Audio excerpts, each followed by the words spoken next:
All right, hello and welcome everyone to the Houston Zoo. My name is Kate and I will be the host for your virtual tour today. We're going to be meeting quite a few different animals throughout our program this morning. I am here in our virtual learning studio, but we have other staff who are out on grounds going to provide you a live feed from the Houston Zoo, just like if you were here in person. So we have Jessica, who is running our technology this morning. If you ask questions or in the chat box, she'll be responding to you there. We have Leah, who is out on grounds. She will be switching to her camera in just a few moments to see some of our animals. And then myself in the studio, I will also be showing you animals while she is walking in between exhibits. So we've got a lot of animals for you today, but of course we're the zoo, so what else would we have for you? So just a couple of things before we really dive in. We want to know what you want to know about our animals. So if you have questions about them or anything you're interested in for the zoo, feel free to type it in the chat, raise your hand, or put it in the Q&A box. Jessica will be keeping an eye on all of that so we can get those answered for you all today. Now we will also be using the spotlight feature to switch between cameras. So if we're talking about something and you're like, this is not what I'm seeing, let us know and we'll try and fix that spotlight for you. Sometimes it takes a little bit to catch up. Sometimes it doesn't work. So we just want to make sure that you're seeing everything that you should be seeing today. You might hear a little bit of background noise in our studio, some clicking. That is one of our animals who is very excited to come out of his kennel and meet you. But we're going to see him after our first exhibit. Now, the first thing I want to know is just some thoughts of what the zoo means to you. What do you think of when you hear the word zoo? So if you want to take a moment, feel free to jot that in the chat. It's just interesting for us to know what comes to mind when you hear that word. So we are going to go ahead and kick it out to Miss Leah this morning. She is on grounds at our very first animal exhibit. And Miss Leah, take it away.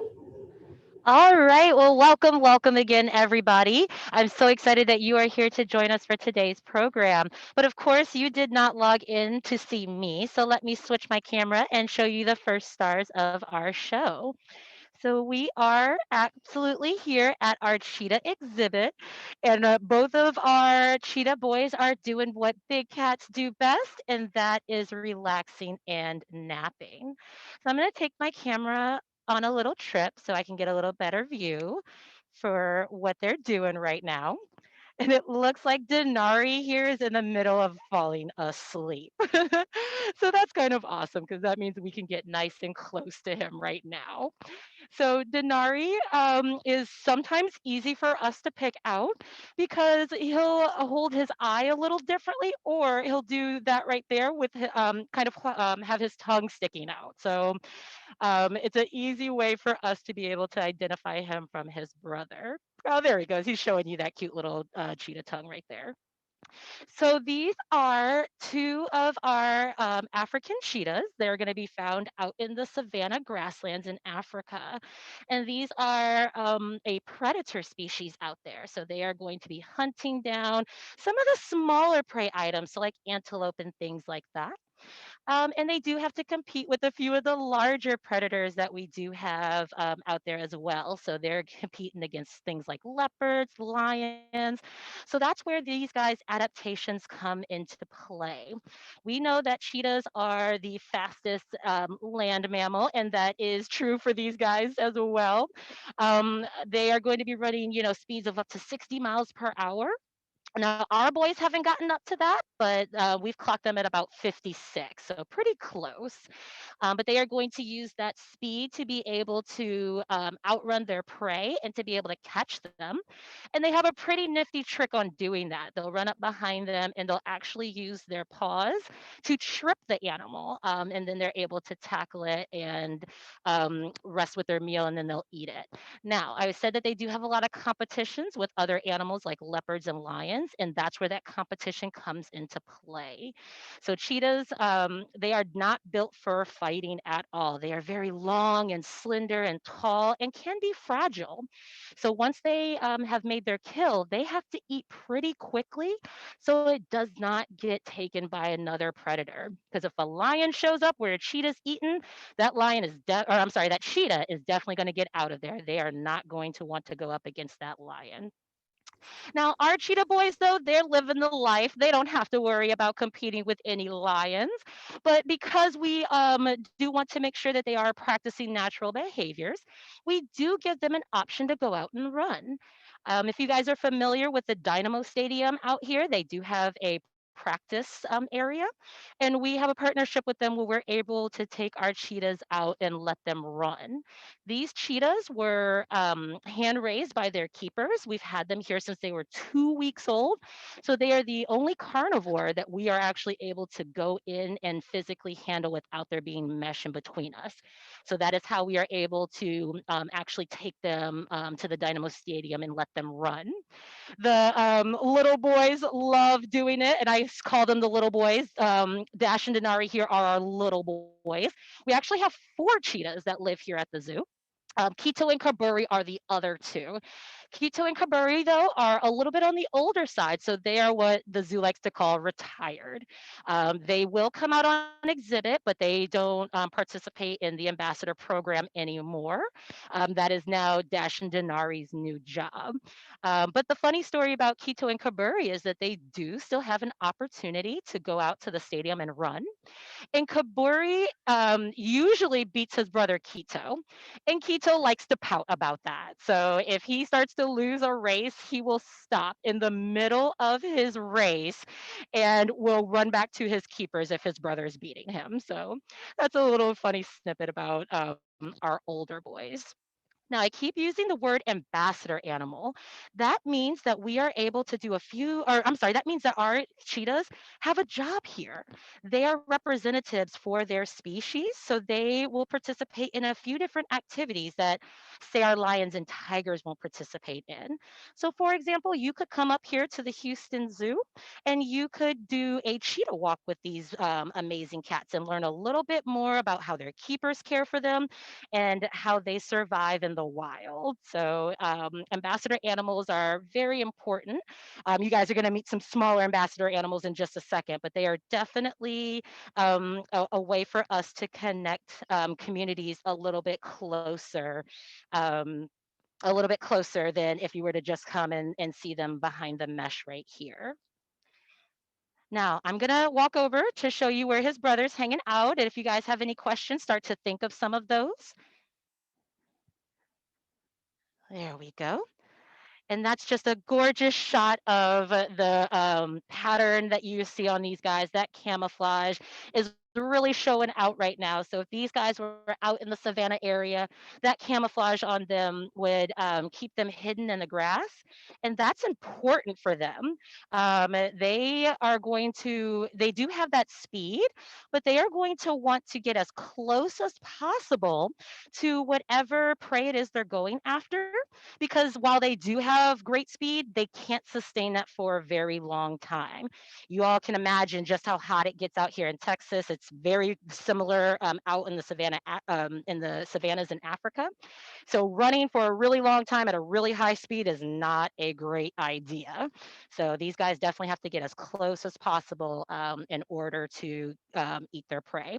But again, here at the zoo, they are a bit on the spoiled side. They do not have to do any of that type of hunting. Their food is brought to them. But because we, again, want to encourage natural behaviors, we will do different things like hang their food up on zip lines. There is one in this enclosure, but it's kind of hard to see. It's right there, hanging from the top. So we're able to hang different chunks of meat and things like that that will encourage our animals to use some of their natural behaviors.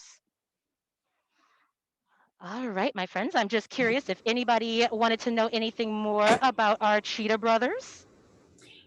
So far, we don't have any questions in the chat, Leah, but I was wondering if you could tell us a little bit about how we're helping to save cheetahs in the wild. That is a fabulous question. So one of the efforts that the zoo supports in saving cheetahs in the wild, and this actually helps save quite a few animals, but we support anti-poaching units to go out throughout the savanna areas and to collect snare wire. So if you're familiar with snare wire, what that is that hunters will set that up in different areas in hopes of catching certain animals. Now they're looking for very particular animals, but unfortunately, the snare wire does not discriminate. It will catch anything, which can include a cheetah. So these anti-poaching units are sent out to collect this snare wire and get it out of the environment. But then there's twofold to that. They're actually giving it to women's groups that are out in Africa, and they're able to make gorgeous pieces of art with this snare wire. And then they send it here and we actually are able to sell it. So if you've been to the Houston Zoo and checked out our gift shop, you may have seen a few of these art pieces. So not only are you helping to save the cheetahs in the wild, but you're also supporting women's groups. Wonderful. Thank you so much for that, Leah. We're going to let these boys get back to their naps. Oh my goodness, so cute. And we're going to come back to the studio to Kate, where we have another animal ready to say hello. The cheetah tongue is my favorite thing about our boys. Thank you so much for showing us those amazing animals, Miss Leah. So we have another animal for you to see here in our studio. You see his back at the moment. So I'm going to shift my camera down a little bit so you can get a better view of him. This is Ernie, and he is our North American porcupine. So he is munching on a little bit of lettuce at the moment. Sorry, our table is so low, but this gives you a pretty good estimate for his size. So that looking at his body, he is a fairly large porcupine. We're gonna give him a tasty carrot stick for him to munch on here. Turn. Good, Ernie, there you go. So he is a trained North American porcupine. If you ever have the chance to come to the zoo, or if you've been to the zoo, his dad lives in the children's zoo on exhibit. And he is one of our, Ernie here is one of our ambassador animals. Just like Leo was talking about the cheetahs as ambassador animals, we have different animals that can travel around to different programs. They can travel around Houston. They can travel virtually around the world to show off their skills and to be ambassadors for their species in the wild as well. So not quite cheetah level, but Ernie is a pretty cool animal. So here in North America, this is the species of porcupine that we have, and it's the only species of porcupine that you would see in North America. Now these guys have the iconic quills underneath all of their hair, and you can kind of see those. Let me see if we can zoom in a little bit. I'm not able to zoom on this one, but I'll have him turn around for you and I can show him on his back where they are the most prevalent. Target. Oh, that was a turn. Target. Good, there you go. So these guys, these type of porcupines have very short quills. The majority of them are right here on their back. And he's actually shedding some quills at the moment. There we go. So there's one we can see up close. Now these quills are just a type of hair. So they're just modified to be very sharp and pointy, of course. They are also barbed on this black end so that they go in very easily, but then it is very hard to pull them out. So if you've ever seen pictures with dogs with a face full of quills, they're really, really painful to pull out because of those microscopic barbs on this black tip right here. Now he also has other hairs. It's kind of hard to see. You see these little threads coming off right here. These are his hairs for warmth. So it was really cold here in Houston last week. So Ernie had his thick winter coat to keep him nice and warm. But today it's 80 degrees, so he doesn't need that winter coat anymore. So he's starting to shed this winter coat. He also has guard hairs at the top, and these kind of thin yellowy hairs, these are the hairs that he uses for tactile sensations. I know, you're shaking it all off. I know, buddy. So if he were to feel something come up and surprise him, that's what he would feel with these hairs. Now, he just demonstrated why there is the myth that porcupines can shoot their quills out of their body. Their quills, again, are just hair. They cannot shoot their quills any more than we can shoot our hair out of our heads. However, when they shake like that, the quills can kind of fly out that are shed. I think you may have seen a couple of them. One ended up on the floor down here. I have one here. There's one on the table right next to his face. So they do fall out. And when he shakes, he kind of sprays them a little bit. Not that I'm in the danger zone here or anything like that. They're not shooting them out with any type of speed or velocity. But that's where that myth comes from, that they can shoot their quills. I know, that was funny, buddy. All right, so we forgot to have Ernie wave and say hello for you guys. So we're gonna target, wave. Oh, he got confused and wanted to spin. Target. Let's try this again, buddy. Target, wave. You just want to spin? Let's just target. Good boy. So there's a couple different ways that we can train our animals here at the zoo. All of it is done doing positive reinforcement, which means we're not forcing them to do anything. You see, I'm not physically manipulating him in any way. He's a porcupine. I don't want to. But he's also pretty big, and that wouldn't be good for him in any way. It'd be really stressful for me to move him around at all. So what we do is called positive reinforcement training, where we ask them for a behavior, and if they do that behavior, they get something tasty, like a carrot stick, or even some grapes. Ernie loves grapes, so he's gonna get these at the very end for being such a good boy for y'all. He's also getting some celery sticks today. But we can use what's called a target stick. Target. Good. To move them around their enclosure or their area. And then we can also transfer this target to a hand. So he knows that if I put this stick in front of his face, he touches his nose to it and he gets a good treat. He also knows if I put my fist in front of his face, he should touch his nose to it and he gets the same tasty treat. Now you saw him turn a couple times. We can do hand cues and verbal cues. He does know a wave cue that I was trying to do, but he was getting confused with a turn. So we'll try, I might switch sides of the table and try to have him turn for you all in just a moment before we head back out to Miss Leah. But that's the same type of training that we do with lions, with tigers, with bears, with rhinos, giraffes, elephants, snakes, fish, stingrays, you name it. All of the animals that are here at the zoo have some type of positive reinforcement training, and they also receive enrichment throughout the day, which is basically like a toy for an animal. If you have a dog or a cat at home and you have like a puzzle feeder or a climbing tree or a scratcher, those are all toys for your pets, and we provide the same type of toys for animals here. They're just a little bit different and more sturdy depending on the animal. So our elephants get 200-pound balls that they can kick around. Our lions get big plastic, like recycled soda drums. So we have to get a little bit creative. We use a lot of fire hose at the zoo as well for enrichment to make floaties for elephants. But it is really fun to be creative and find all of those different enrichment devices that the animals enjoy. They also enjoy different scents and smells as well. So we'll try a turn and then a wave. Turn. Good. Wave. Are you still chewing? Wave. Good. It was a little bit out of view for you guys, but I'll move my camera up before we do it one more time. So if there's anything you want to know about Ernie the porcupine or anything you're curious about, feel free to pop it in the chat.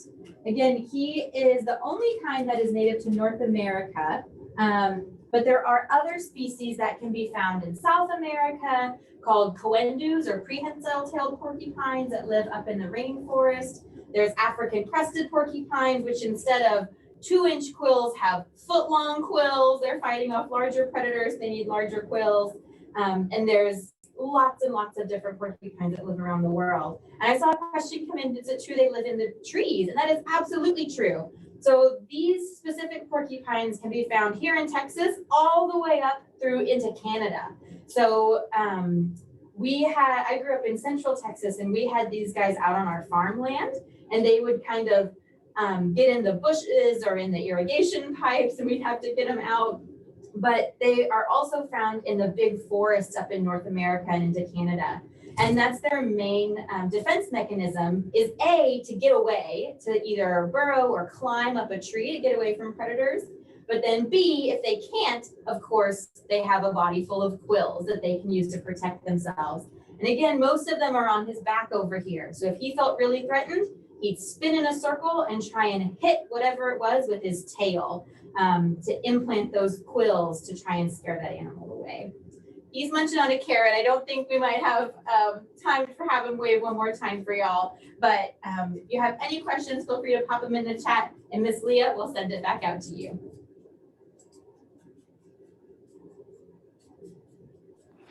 All right, everybody. That was awesome to see Mr. Ernie. We are at another exhibit here at the zoo that you might find him waddling around. We are at our Wetlands exhibit. So currently, I'll show you, see if I can get her to actually stay in the screen for me, show you exactly where we're at. We are with Miss Sally, who is our bald eagle. Now, we noticed a little while back that Sally can be a little bit shy when it comes to us bringing our iPad out here. But if I can zoom in at all, oh, looks like I can't. Um, you can see the white feathers that are very, very iconic for bald eagle. So you see her little tail feathers that are kind of sticking out right there in between the branches. Let me see if I can help point it out with my finger. There we go. But yeah, so we're over here in native wetlands, and we have quite a few exhibits that are focused on some success stories out here. So the first is that bald eagle, but since she's being a little camera shy, I think I'll take you over to another one of our favorites, which is the whooping cranes.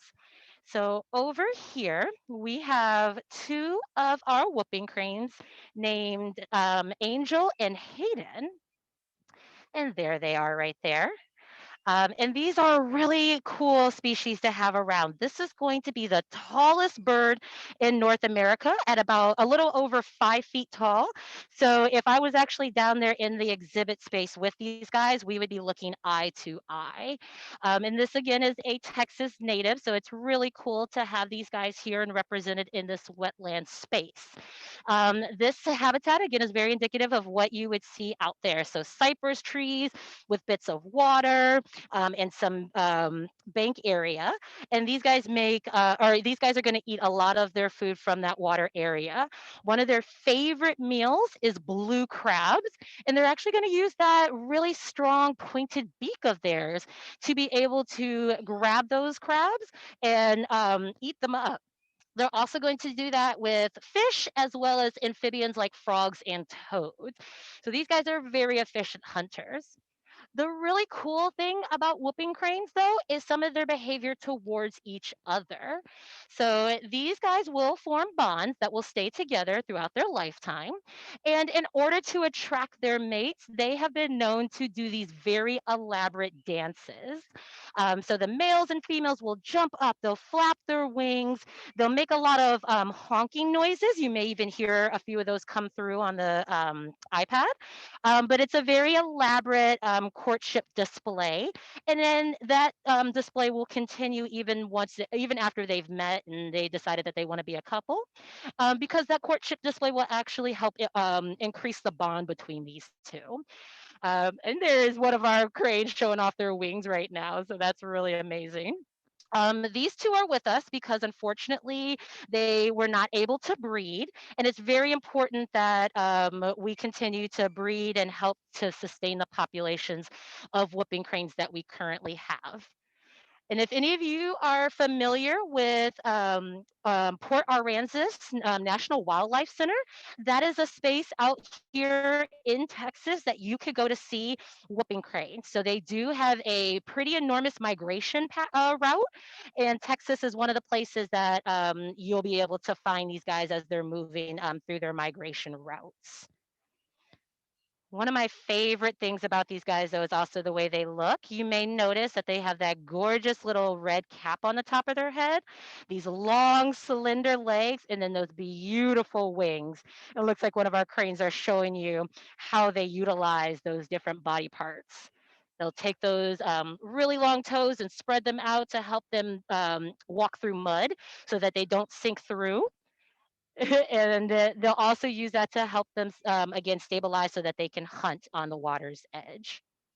Now, before we move on to the last part of our wetland space, I just want to make sure that we don't have any questions about Hayden and Angel or our bald eagle Sally. I'm not seeing any in our chat, but if you have a question, feel free to drop it in either the Q&A or the chat. All right, well, let's go ahead then and move on to our one other exhibit that we do have here in our wetlands. And as I walk by, I just want to point out this space right here. So this space doesn't have any zoo animals in it, but it is absolutely one of our pride and joys because it is a working, functioning wetland. So from the microbes in the water on up to even a few fish that we have in here, it's teeming with life, and it does function just as a natural wetland would. So that means it's going to help to soak up any toxins from rain, any runoff or anything like that. It's also going to support a lot of vegetation, which then means it's going to support a lot of insect life and native birds. This space is a great place to come if you're at the zoo and you want to see animals that don't actually belong here. So things like whistling ducks and herons and all types of native birds are going to utilize this space just because of all the different things that it offers. And then we're going to go right around the corner to see one of the coolest animals that you should be able to see in a Texas wetland, an apex predator known as the American alligator. So Texas is home to these amazing reptiles, and there are quite a few places that you guys can go to see these in the wild if you would like to. One of my favorite spots is Brazos Bend State Park. I think that's an amazing space, and you're going to see all types of ages when you go out there. So everything from I've seen a nest that had broken eggs on up to adults who were close to 6, 7, 8 feet long. So it's a wonderful place if you would like to see alligators in the wild right here in Texas.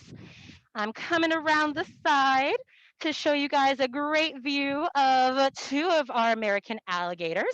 So you can see one pretty well right there on the bank. And then there's another one that is sitting up under the trees right now. So these reptiles are going to be semi-aquatic. They'll spend some time in the water and then some time out on land. And typically you'll see them out on land when they are basking in the sun, trying to get a little bit warmer. And then you'll see them enter into the water when it's time to cool off a little bit. They'll use, since they are cold-blooded, they'll use, excuse me, those different temperature or those different temperature elements to help them cool down or warm up if needed.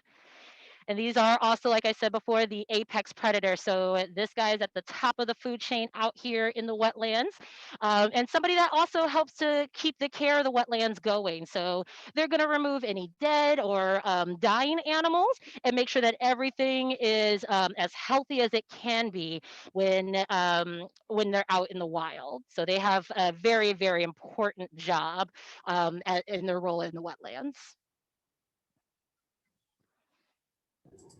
See if we can get a little closer for you guys. My Zoom was working a little earlier and I don't know what happened, so.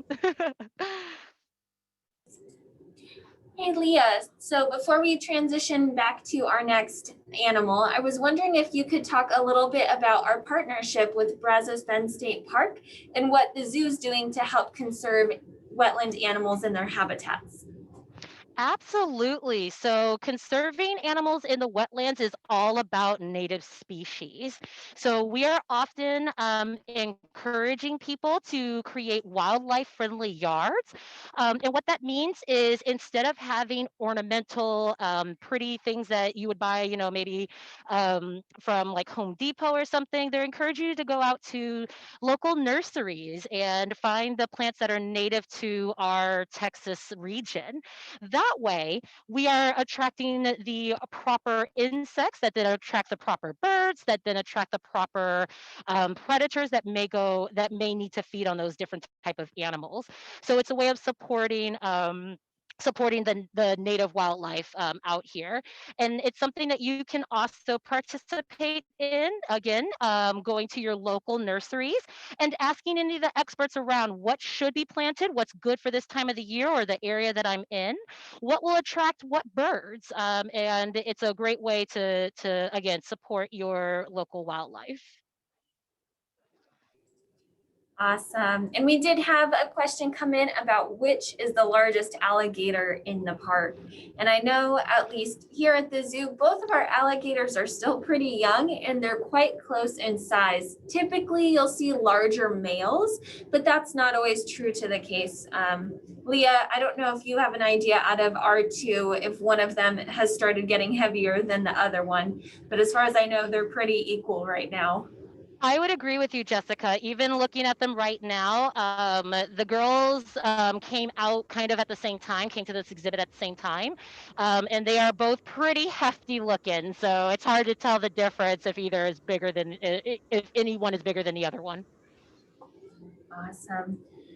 Well, I don't think we have any other questions, so we're going to say goodbye to our alligator friends and head back into the studio. Thanks, Leah. Absolutely. Right. Thank you so much, Miss Leah, for showing off our Texas wetlands habitat. Now here we have another native Texas animal, just like the porcupine. This is Jolt. A little bit closer over here so you can see it really well. And he is our Sonoran gopher snake. Now these types of snakes would not be found here in the Houston area, but if you travel way out to West Texas in the Big Bend region, you might be able to find some out there, though they are more prevalent in Arizona and New Mexico and even northern Mexico, right across the border. These animals are very prevalent in those desert spaces. You can see all of the coloration on their scales. They are absolutely built to blend into a rocky, sandy desert environment. Not necessarily the wetlands we have here in Houston, but we do have other snakes in this area of town as well that look very similar. So we have a lot of rat snakes. We do have some venomous snakes here in Houston as well. But of course, this one is not venomous. I would never ever hold a venomous snake like this.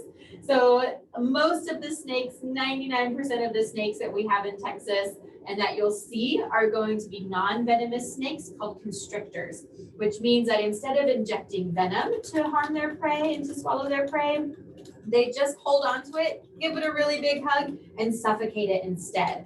So snakes are entirely muscle. And as Jolt moves around a little bit, I can feel his muscles contracting and relaxing.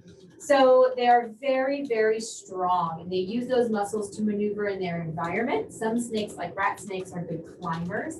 Some snakes are good swimmers. Some snakes just kind of hang out on the ground or can burrow. These snakes, 90% of their time is spent underground. They are called gopher snakes for a reason, because they do hunt gophers and other small mammals that live underground or in rocks and crevices. I agree, Raven, he is absolutely beautiful. But they use that strength also for constricting and for killing their prey. So there's no fangs, no venom, just a very strong body and very short recurved teeth to help them hold on to their food. Now Jolt here, let me zoom in so you can see his eye. He has a very large pupil that you can see right there. So some snakes rely more on their sense of smell or their sense of touch, kind of feeling the ground and feeling vibrations. And other snakes, like Jolt, rely on their sense of vision. So Jolt, when I first brought him into the camera a couple minutes ago while Leah was still on grounds, he was like, oh, hey, that's me. I'm a snake and I can see myself. So he was kind of taken aback by that. So now he's pretty comfortable with it. But a lot of our animals have never seen themselves on a screen. So this was a really interesting transition throughout the past year to have our animals become comfortable with that, get used to it. And some of them even really love it. Some of our parrots show off a little bit more when they can see themselves on the computer screen, which is kind of funny. You can see him moving around a little bit there, sticking out his tongue, and they taste the air with their tongue. So it's kind of like a combined sense of taste and smell that they use their tongue for. All snakes have a special organ in the roof of their mouth called the Jacobson's organ, where they pick up scent particles on their tongue. When they bring their tongue into their mouth, they can insert those forks into that organ and transfer those taste particles into an almost smelling of the air. And that's another reason why snake tongues are forked, so that they can know which direction to go to get their prey. So if they stick their tongue out and they pick up more gopher on the left side of their tongue, they know they have to go left to go find that meal. All snakes and carnivorous lizards will have a forked tongue. All of the lizards that are herbivorous or eat fruits and vegetables, they don't have a forked tongue. So it's one way you can tell what an animal might eat depending on their teeth and what kind of tongue they have, which is kind of cool. Now, another thing that I really love about Jolt is his coloration, but he has a pretty special coloration. So I want you to look closely at the front of his body, right up here, and the pattern that he has on his scales and that coloration. And then I want you to look at his tail, right here, kind of wrapped around his body. Do you see how his tail has stripes, but his neck does not? And that's an adaptation that they use for camouflage in the desert. So their pattern changes throughout their body. So I'm going to turn him around so you can see his back and see, oops, excuse me, I'll keep the stand. So you can see that pattern change a little bit better. So this is where his head comes down along his back. And right about here, it starts changing to stripes instead of like a mottled color. And then when we get over here, it is all stripes. So that change in pattern, that change in coloration helps break up their body shape to keep them safe from other predators. They are a predator themselves, hunting small mammals and small birds, but they are also hunted by larger predators. Think coyotes or eagles, birds of prey, humans. So the more they can blend in and camouflage with their environment, the better their chances are for survival. So not only the coloration on his body, but the pattern and that change in pattern can be very, very helpful to break up their body shape a little bit, which is really cool. Another interesting thing that you can see right over here, let me maneuver him a little bit. Under here, you kind of see a little bit of his belly scales. And those belly scales are a different size and shape as well. You can see how they're longer and a little bit lighter in coloration. So those scales are only used for gripping the ground and moving along. So they're a different size, a different shape of scale, different texture as well. And that's what they use for gripping whatever surface they're on to move around. Pretty cool. Now I hear Jessica typing away in their chat. Are there any questions that I could answer? I was just adding additional information to what you were already saying. Perfect, sounds good, absolutely. So if y'all have any questions, feel free to type them in the chat.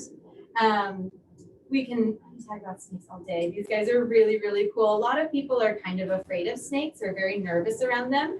And I gotta be honest, I was one of those people too. Growing up in Texas, we do have 4 species of venomous snakes here, and I grew up around them. So a lot of people, including my family, were like, oh, all snakes are bad. They don't really serve a purpose. They're all scary and dangerous. But that's not necessarily true. These guys have a very important role to play in every ecosystem that they're found in. Just like Leah was talking about how alligators kind of clean up their environment and keep it healthy, snakes do the same thing. So they are kind of controlling a lot of the pest population that A, we don't like, and B, could make us sick as humans. So mice and rats that carry some diseases that could make humans sick, these guys take care of them. So not only are they beneficial to have around, but they're beneficial for our health as well, which is pretty important. Wonderful. Well, it looks like Leah's ready for us at our next habitat. So we can go ahead and say goodbye to Jolt, and we're headed back out to you, Leah. All right, everybody. We are here at our final habitat, and I'm sure you have every idea of what we're looking at currently. This is our Asian elephant herd, and we are on our bachelor side currently. So the elephant that is in your view is our lovely Baylor. We are loving watching him and his little brother Duncan get so big. And then I'm going to move the camera over to our biggest juvenile, that is Tucker right there. And then Duncan right over here in the corner. So if you've been to the zoo in the last couple of years, you might have remembered baby Duncan. He is no longer a baby. He is getting nice and big and strong, and he has officially moved over to the bull yard with his brothers. So again, these are Asian elephants. These guys are characterized by only the males having tusks, the females do not. And they also have one finger on the end of their trunk, while African elephants have two. So that is a great way to be able to tell the difference between these animals. They also have a bit different ear shape. We're used to seeing African elephants with giant ears that they're going to use to help cool themselves off with. Asian elephants have a little bit smaller ears than African elephants do. And part of that is going to have to do with where they live. So Asian elephants are going to be in more forested areas where it might be a little bit cooler than if they were out in the savannah. Now, I mentioned that this was our bachelor yard right here. So it is very typical in the elephant world for the boys to be kicked out of the herd at a younger age. So we know about our matriarch, or I'm sorry, we know about the matriarch yards. That's the grandmas, the moms, sisters, aunts, and all of the babies. Well, eventually the matriarch gets a little bit annoyed with these growing bulls and will kick them out. Once they are removed from the herd, they don't they're not quite big enough to handle some of the mature bulls that are out there. So they will actually form these bachelor groups together so that they can hang out, feel protected, feel safe, and kind of work on their skills at being a big bull elephant. So once they do feel that they are mature enough that they can move on, looking for their own set of females, they will leave that bachelor herd and do so. So here in the zoo, we do try to replicate that with having a bachelor yard as well as a matriarch yard. Now, elephants are known for being destructive, and we have to figure out ways to curb that want for them. So, you guys may have seen an interesting little device that was right here in the middle of the yard as I was panning over. And I have a really fun story to share with you all about this device right here. So it's this one right here in the middle of the yard, and you can see this long wooden pole that's attached to it. Well, think of this as like elephant tetherball. In the wild, elephants would naturally push down trees and stomp grasses. That's just what they like to do. So here at the zoo, we want to give them opportunities to do that natural behavior. So they're able to swing that thing around. They can pick it up and knock it down, have a great old time with it. Now, the funny story comes with our big guy, Tucker. Tucker walked up to it the first day that it was put in the exhibit, and he pushed on it. But he pushed on the wrong side. He pushed on this green thing and not the actual wooden part. Well, he realized he could move it. So he had a grand old time pushing it back and forth until about 5 minutes later, where he knocked the entire thing over. So it was quite a surprise to our keepers, to our guests when he did that. And believe it or not, he has done that 3 times so far. So we actually had to call in a new set of engineers to help us design a better base structure for that enrichment piece for him so that he wouldn't knock it over again. So we're really happy that it has done what it was supposed to do for us. And I do want to take you guys on a little trip. I don't think that I could walk away from our elephant habitat without showing you some of these cuties that we do have. Our babies are up and moving around and doing what baby elephants like to do, which is usually wrestle and push each other and have a grand old time playing. So in front of us, you're seeing two of our youngest babies. That is Tilly that is over here, and that's Nelson that just ran away from her. These guys are 2 years old and then almost a year old. So they are playful, they love life, and they are a hoot to watch. So the next time you have a chance to visit, definitely step by this area and check out what they're doing. And if you come on rainy days, they are going to definitely be in this pool right on over here. So it's a great opportunity to see them interacting with their environment.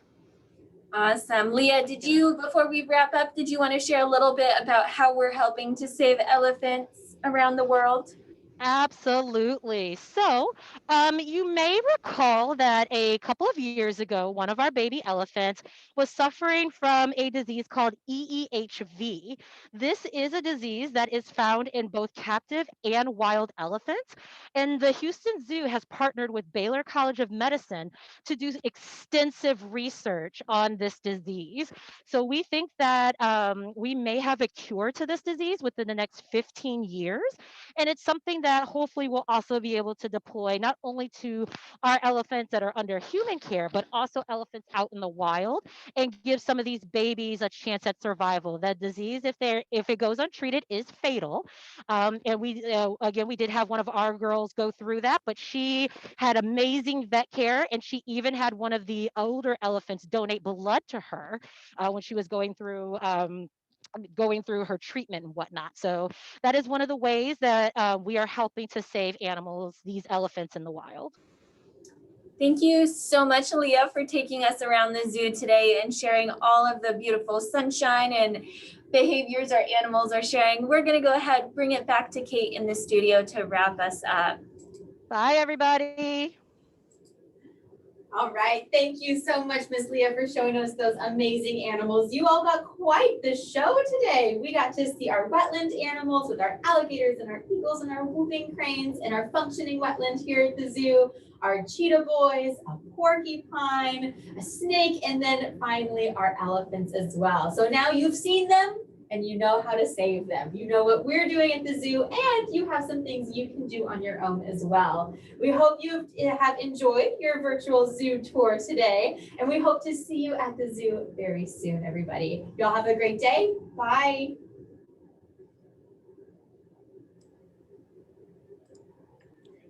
Thank you all so much. That was awesome.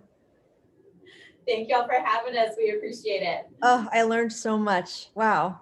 Well, I have to get my zoo tickets to come either this weekend or next weekend soon so I can see everything in person. I have not seen the wetlands yet, so this is really exciting. Yes, you should come. And then there's a new exhibit, the South America's Pantanal, that we didn't even touch on, that would opened just last fall. So you should come see that one too. Fantastic. I will do that. Thank you so much.